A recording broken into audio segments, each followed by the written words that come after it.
এটাই এই ট্রেনিংটা দেওয়ার অর্থ হচ্ছে এটাই আমি শেষে বছরে কাটিয়ে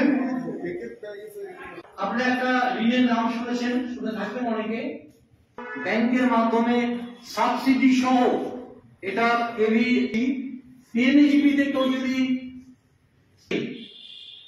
এবং তার একটা তিনি যদি শিডিউল করা আমাদের যে ট্রেনিং গুলো হবে প্রথম দিকে হয়তো 4 থেকে 5টি ওখানে দেখবেন মাসে যে কুটির শিল্প আর কি তারা করে থাকে, ওদের একটা প্রজেক্ট নেওয়া হয়েছে আমি যা জানতে পারলাম।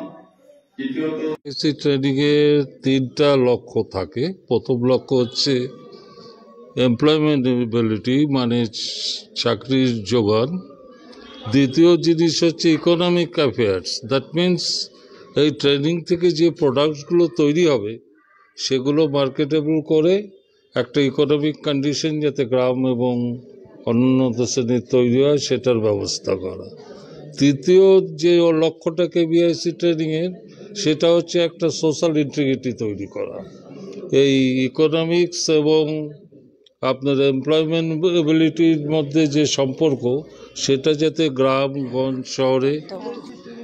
আজকে আমি এখানে এসেছি, আমি এখানকারই একজন উদ্যোগী। তো এখানে আমরা শিখতে পারবো, এখানে কোর্স আছে 3 মাসের 2 মাসের, এগুলো আমরা করতে পারবো। করে স্বনির্ভর হওয়ার জন্য আমাদের একটি সার্টিফিকেট দেওয়া হবে এখান থেকে।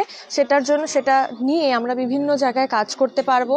আমরা আরও কিছু আমাদের মতনই আরও যারা আছে তাদেরকে আমরা শেখাতে পারবো, তারা শিখে নিজেরা স্বনির্ভর হবেন। এবং এখান থেকে আরও একটি ভালো দিক হলো আমাদের এখানে লোন দেওয়া হবে। তারা যারা নিজেরা এখান থেকে টাকা নিয়ে লোন নিয়ে তারা নিজেদের মতন করে কাজ এগোতে পারবে এবং স্বনির্ভর হতে পারবে। অনন্যা দত্ত।